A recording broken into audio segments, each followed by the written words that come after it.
The median price of a single-family home in Jupiter is now $950,000. That's actually down from just over $1 million in June of 2023. Welcome to the July 2024 Real Estate Market Report for Jupiter, Florida, Single-Family Homes Edition. My name is Casey Prindle, your Jupiter Realtor. If you already own a home here in Jupiter and you're either just curious about the value or you're thinking about selling it and so you really need to know the value, you can click the free home valuation button below here in the description. That will have you fill out the address of the property. It will send me an email notifying me that you are curious about your value. The system is going to give you an auto-generated value. It's going to give you both an exact one and a range. I will give you a call and we will discuss how incorrect that auto-generated response is, and we'll go ahead and try to nail down an actual value of your property for you. People are always asking me what I think the real estate market is going to do, and my common answer is, look, I have no crystal ball. I don't know for sure. That being said, I do have some ideas on what I think is going on in the market and where, in both terms of interest rate, sales velocity, and things like that, things could go. So if you want to stick around to the end of the video after I get through all the data, I will go ahead and discuss that a little bit. All right, here we go, kids. All right, so single family, median sale price, Jupiter, Florida, $950,000, down 1.3% month over month. You can see we're kind of still on the high side of the chart here.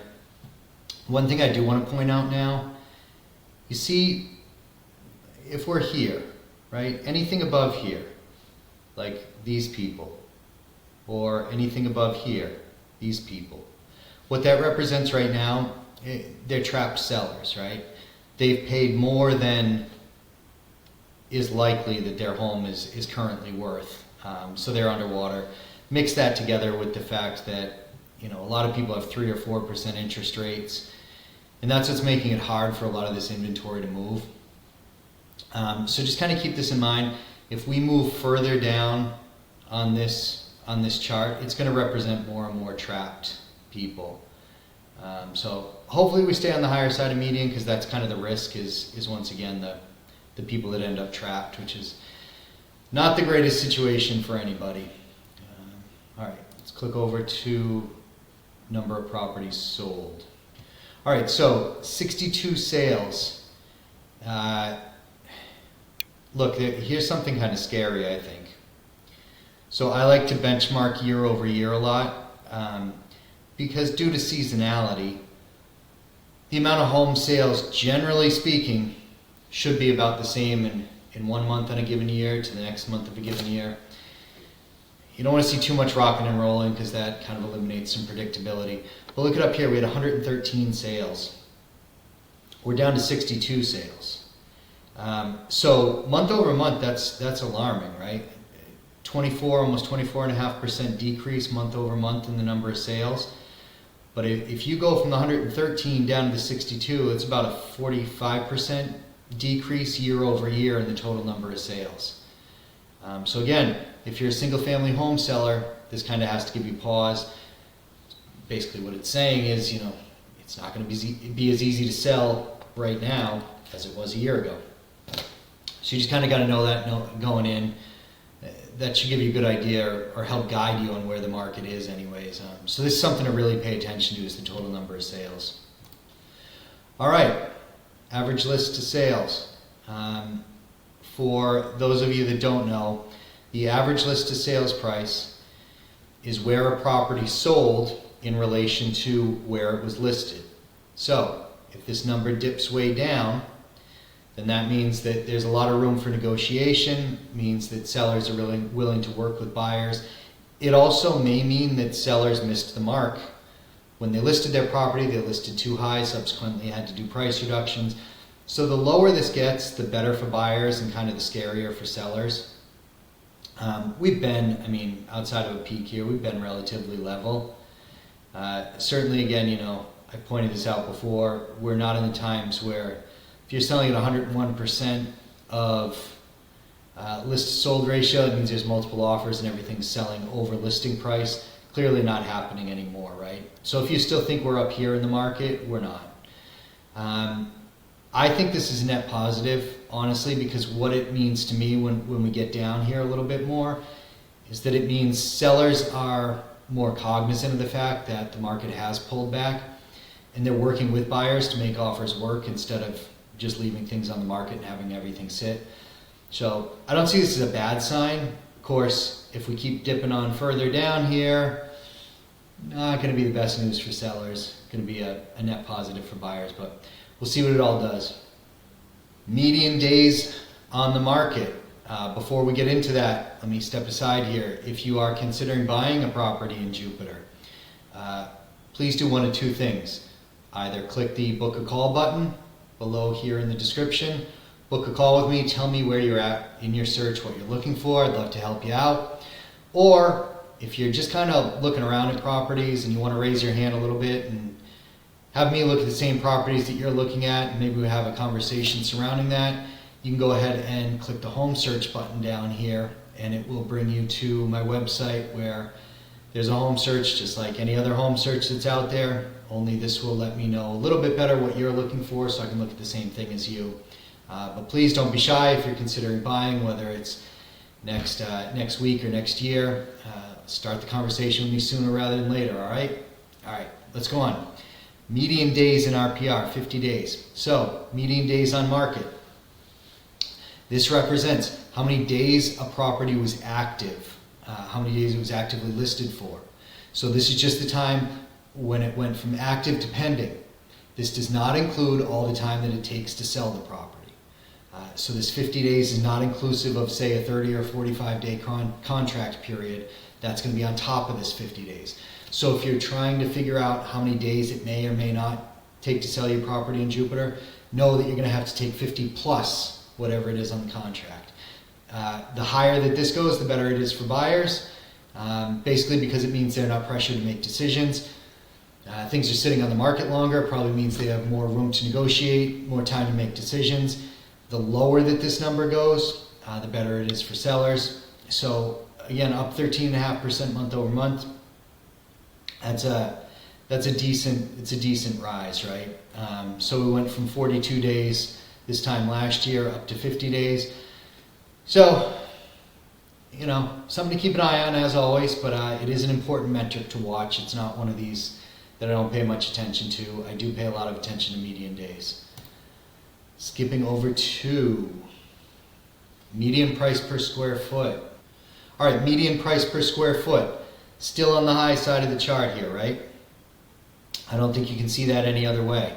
Now I'm going to go ahead and hit the repeat button. If you've watched a few of my videos, you'll have heard me say this. But I'm going to keep saying it again and again and again because it's what's happening in the market, which is people want the nice stuff. And what I mean by that is not necessarily they want the multi-million-dollar stuff. I mean, well, who the hell doesn't want that? But what I mean by that is they want the stuff that's in move-in ready condition. The HGTV, I'm going to take it and make it my own, so I'm going to pay the lowest price per square foot that I can, and I'm going to buy the most beat up stuff, and I'm going to renovate and fix it myself. I don't have a single buyer looking for that. And when a seller calls me and that's the condition of their listing, I have a very frank conversation with them of, look, you're going to have to price much more aggressively than you think you are just for me to get people in through that door. You're going to have to offer such a value because right now people want they want to walk through the door and they want it all done. Kitchen, baths, everything, all done. At least that's the people I'm hearing from. So I think in the end, that's why this makes sense. People are going to pay a higher price per square foot for something in better condition. So I don't think that that's going to go away. I think this number is going to stay high. Just kind of my thoughts there. Okay, total dollar volume of single-family home sales in Jupiter, Florida. This total dollar volume threw me completely. Down 25.5%, whatever you want to call it, month over month. We're from 160 million in April, so we're off about 50% just since April. Now, if you watch some of my past videos, I explained that a little bit, in that there were some really high dollar sales that caused this, but that's a pretty precipitous decline. Where I think it gets scarier Look at back here. June of 2023, 181 million, down to 83. I mean, that's just that's just a big decline. I mean, look at, that's just a big decline. So that did give me pause. What I've been saying to people in the past is, if you see a high number of transactions but a lower dollar volume, what that logically means is that more sales are taking place on the lower end of the spectrum, so you're getting more sales at a lower volume, and that's how that works out. With both of these being down, I mean, look, there's no way to sugarcoat it. It's not great if you're a seller to look at these statistics and think that, you're going to price aggressively and you're going to sell your home quickly and you're going to get everything you want. It's probably just not the case. That being said, this is a really good scenario for buyers, because buyers looking at this know, oh, well, wait, sales are way down. So the sellers probably aren't seeing a lot of offers. This probably means I can negotiate more than I originally thought I could. And of course, if you know anything about me, my favorite thing to do is negotiate. I'm comfortable with the uncomfortable. My wife hates it. My clients love it. But I like the tough discussions. So this, for me, if I'm representing a buyer, this is what I like to see anyways. Now let me speak to sellers for a second. If you are a seller, if you are considering selling your property, if you want to know the value of your property, in the description below, please go ahead, click the button that says you're looking for a free home valuation, type in the address, it'll send me an email, I'll get in touch with you, we'll have a conversation around the value of the property, tell me what you're looking to do. I don't care if you're looking to sell in a week, in a year, in 2 years, just let me know where your head's at so we can kind of start a conversation and stay in touch with one another. That's how I've built, my client base at this point. Side note, doing videos like this, I was doing them in Fort Lauderdale for a number of years, and before we moved up to Jupiter, and I can directly attribute over $100 million in sales directly to doing these kind of analyses, having people watch this on a monthly basis. So please, if you're a homeowner and you're considering selling, either get added to my newsletter or request a home valuation from me and we'll start talking. Let's move on. Month's supply of inventory. Oh, do I love this one. This is probably the stat that I keep my eye on, probably just as much as I watch the total number of sales. I like to know how much inventory we have. Look, it doesn't take a rocket scientist to understand supply and demand is going to drive marketplaces. The less supply that we have, the harder it's going to be for people to get a hold of a good. The price is probably going to go up a bit. The more supply we have, the easier it is to buy. I don't care whether we're talking about fertilizer for your lawn or for real estate. It's just basic supply and demand. So look at this month over month change, 40%. There are 40% more homes on the market than there were 12 months ago. If you're a buyer, is this good news or bad news? It's good news. I'm going to give you a hint. It means you have 40% more choices than you did this time last year. If you're a seller, is this good news or bad news? Hate to break it to you, it's probably bad news. It means buyers have 40% more choices than they had this time last year. So your home has to stick out in a way that it didn't 12 months ago. So something really important to keep in mind, I have pointed this out several times. So on a national level, they use 6 months of supply and say, well, 6 months is said to favor neither buyers nor sellers. Less than 6 months of supply is going to favor sellers. More than 6 months of supply is going to favor buyers. Here's the thing, look back at this chart, 5 years before COVID, before anything like that. Look at, we spent more time even below a 4-month level. I'd say 3 months would be about a neutral market, right? So while I get what the national stuff says and they say you're supposed to go, I get it. But if you look locally, because applying national statistics to a local market, there's a million fallacies you can come up with, but anyways, This 3-month line, I kind of think that that's what you want to look at. So I think if you're a buyer or a seller, you want to say, look, if 3 months favors neither buyers nor sellers and above a 3-month line is going to favor buyers, I would say right now, buyers have a better time of looking for property here than they would have in the past. So that's my thought there on supply. While we stay on this, let me skip ahead. I said I was going to address what I think is going on from kind of a larger macro level, because I do get questions all the time. And mind you, I have a large residential practice in Fort Lauderdale. I have a large commercial practice that runs the state of Florida, where I deal with a lot of family offices, private equity, and then a growing real estate business here in Jupiter. No matter what asset class I'm talking about, people are always asking me, what's the market doing? Where is it going to go? And where's it going to go? And without getting into the minutia of the different kind of product types, what I would say is simply this. Right now, the real estate market, irregardless of product type, the Fed had a mandate that they wanted to slow down housing prices.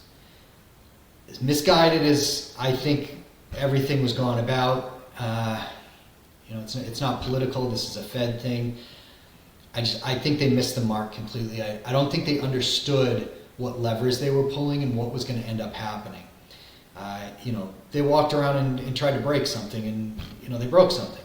But I think you broke something in a lot of the wrong ways, because what ended up happening was you made it so expensive for builders to start building new product that they just stopped building. All they want to do is wrap up the stuff that they have and wait for rates to come down before they can start building again.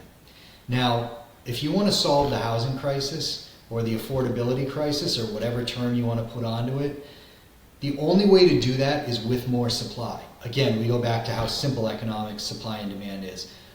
We're sandwiched between oceans and Everglades. We don't have a whole lot of land.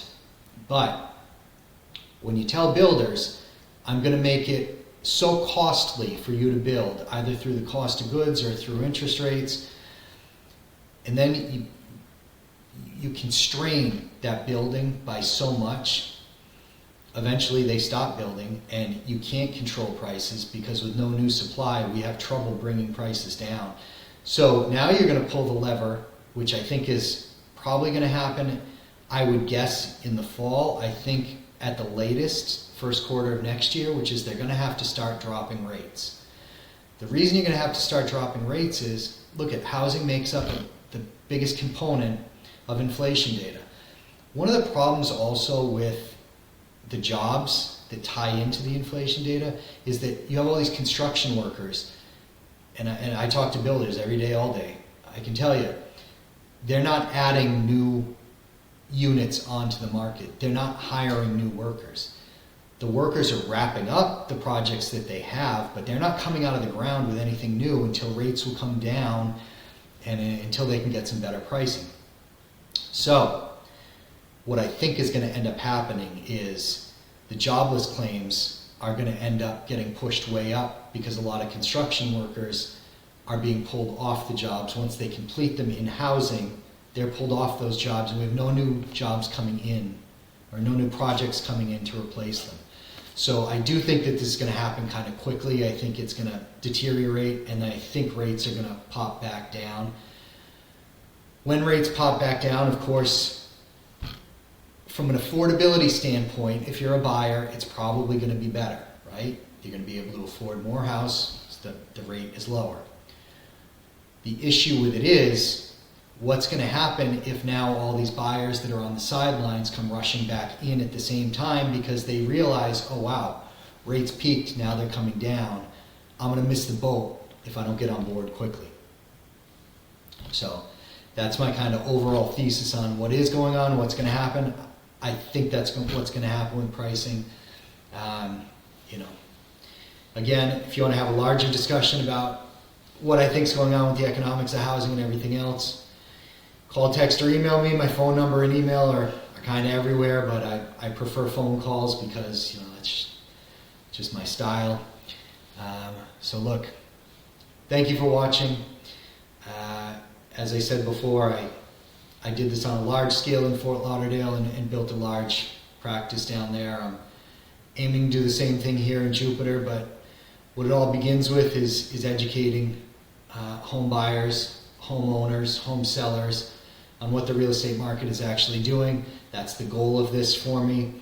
And I do hope to build a long-term relationship with you. I'm not kind of a churn and burn quick sales guy, so whatever it is that you're thinking about for real estate, give me a call.